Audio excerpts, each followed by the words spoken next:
پھر بتلایا گیا کہ اگر کفار میں سے کوئی عورت مسلمان ہو کر مسلمانوں کے پاس آ جاتی ہے تو اس عورت کو واپس نہ کیا جائے، بلکہ اس کی جگہ پر اس کا جو مہر وغیرہ دیا گیا تھا وہ واپس کیا جائے اور اس عورت کے ساتھ خود نکاح کر لیا جائے۔ نبی علیہ الصلوۃ والسلام کو اہل ایمان میں سے عورتوں کے ساتھ بیعت کرنے کا حکم دیا گیا کہ آپ ان عورتوں سے بیعت فرمائیں۔ چند عورتیں اللہ کے نبی کی خدمت میں آئیں تو نبی علیہ السلام کو حکم دیا گیا کہ آپ ان کے ساتھ بیعت فرمائیں کہ وہ شرک نہیں کریں گی، وہ زنا نہیں کریں گی، چوری نہیں کریں گی، اولاد کو قتل نہیں کریں گی، ایک دوسرے پر بہتان نہیں لگائیں گی۔ تو یہ احکام یہاں پر بیان کیے گئے۔ اس کے بعد آگے سورہ الصف کو بیان فرمایا۔ اس میں ابتدائی طور پر اللہ تبارک و تعالیٰ کی حمد و ثنا ہے، پھر وہ ایسی بات کہنے سے منع کیا گیا کہ جس پر انسان عمل نہ کرے، اور پھر اس کے ساتھ مجاہدین کی عظمت کو بیان فرمایا جو سیسا پلائی دیوار بن کر اللہ کے راستے میں جہاد کرتے ہیں۔ حضرت موسیٰ علیہ السلام کو تکلیف دینے والی قوم کا ذکر کیا گیا، حضرت عیسیٰ علیہ السلام کی بعثت کو بیان کیا گیا، اور انہوں نے نبی علیہ الصلوۃ والسلام کے بارے میں جو نام لے کر بشارت دی کہ میرے بعد ایک ایسے نبی آئیں گے جن کا نام احمد ہوگا، تو اس بات کو بیان کیا گیا۔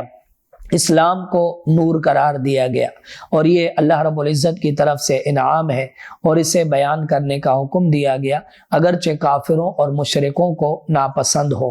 پھر اس کے بعد دوبارہ جہاد کرنے کو اللہ رب العزت نے عظیم تجارت قرار دیا جو کہ نجات دینے والی ہے، اور پھر اس کے ساتھ جنتیوں کی اہمیت اور انہیں ملنے والی نعمتیں بیان کی گئیں، اور پھر آخر میں حضرت عیسیٰ علیہ السلام کا اپنے حواریوں سے جو مکالمہ ہوا اور اللہ کے دین کی مدد کرنے کا جو انہوں نے پیغام دیا، اس بات کو بیان کیا گیا۔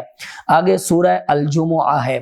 سورہ جمعہ میں اللہ رب العزت نے ابتدائی طور پر اپنی حمد و ثنا بیان فرمائی، نبی علیہ الصلوۃ والسلام کے فرائض منصبی بیان کیے گئے کہ آپ کا کام تزکیہ نفس ہے، تعلیم اور تربیت ہے، اور آپ جو ہے وہ انسانوں کو جو ہے قرآن کریم کی اور حکمت کی تعلیم دینے کے لیے تشریف لائے۔ اس کے ساتھ ساتھ اللہ رب العزت نے ان لوگوں کی مذمت بیان فرمائی کہ جو یہودی ہونے کے باوجود اپنے آپ کو اولیاء اللہ قرار دیتے تھے، اور پھر اللہ تعالیٰ نے ان سے فرمایا کہ اگر تم اولیاء اللہ ہو تو پھر ذرا موت کی تمنا کر کے دیکھو، حالانکہ تم موت سے بھاگتے ہو۔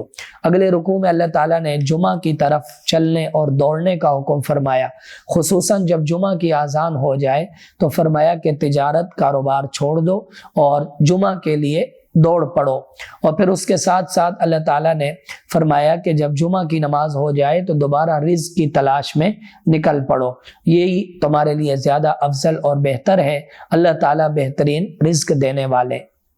اس کے بعد آگے سورہ المنافقون ہے۔ اس میں منافقین کی چند سازشوں کو بیان کیا گیا۔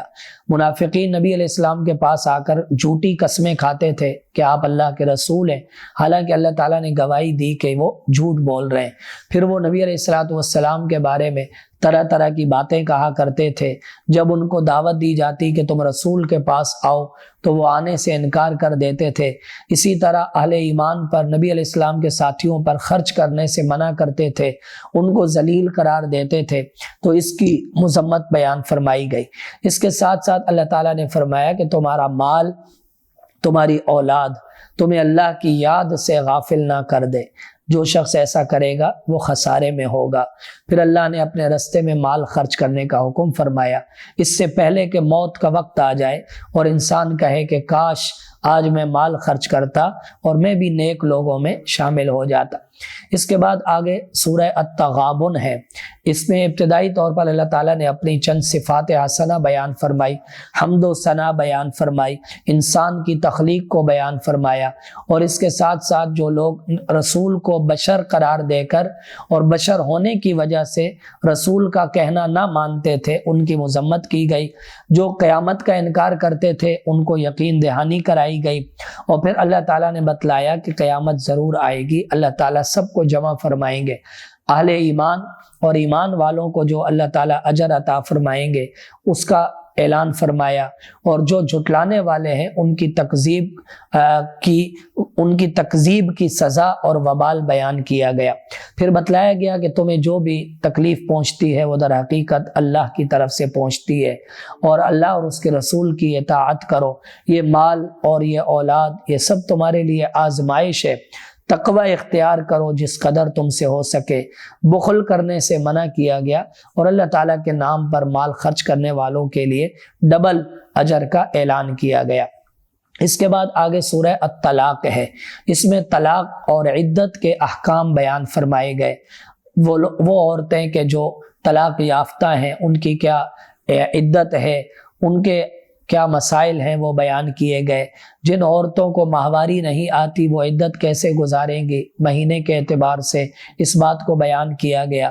تقوی اختیار کرنے والوں کو جو اللہ تعالیٰ انعام عطا فرماتے ہیں، غائبانہ طور پر جو رزق عطا فرماتے ہیں، ان کے لیے ہر کام میں آسانی پیدا فرماتے ہیں، اور ان کے لیے جو اجر عطا فرماتے ہیں اسے بیان کیا گیا۔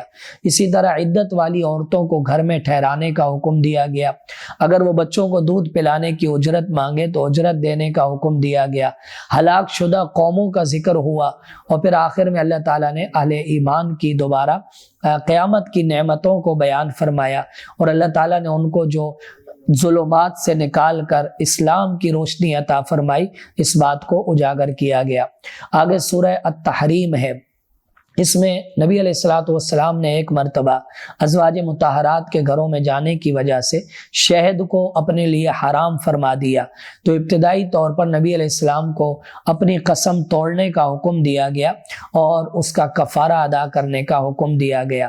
پھر نبی علیہ الصلوۃ والسلام کے لیے اعلان ہوا کہ اللہ رب العزت جبرائیل علیہ السلام اور دیگر اہل ایمان یہ نبی علیہ الصلوۃ والسلام کے معاون ہیں۔ پھر اس کے ساتھ ساتھ اچھی صفات رکھنے والی عورتوں کی اہمیت اور فضیلت کو اجاگر کیا گیا، اور پھر نبی علیہ الصلوۃ والسلام کے ذریعے سے بتلایا گیا کہ اے ایمان والو، اپنے آپ کو اپنے گھر والوں کو جہنم کی آگ سے بچاؤ، جس کا ایندھن وہ پتھر ہوں گے اور انسان ہوں گے، اور ایسے فرشتے مقرر ہوں گے جو بہت سخت ہوں گے۔ پھر اللہ تعالیٰ نے توبہ نصوح اختیار کرنے کا حکم دیا، یعنی پکی توبہ کرنا، پھر اس کے لیے جو اجر عظیم ہے اور قیامت کے دن جو اہل ایمان کا نور ہوگا اسے بیان کیا گیا۔ پھر ایمان والوں کے لیے اللہ تعالیٰ نے دو مثالیں بیان فرمائی۔ کفار کے لیے حضرت لوط علیہ السلام کی گھر والی کی مثال بیان فرمائی، نوح علیہ السلام کی گھر والی کی مثال بیان فرمائی، اور اہل ایمان کے لیے اللہ تعالیٰ نے فرعون کی گھر والی کی مثال بیان فرمائی۔ وآخر دعوانا الحمدللہ رب العالمین۔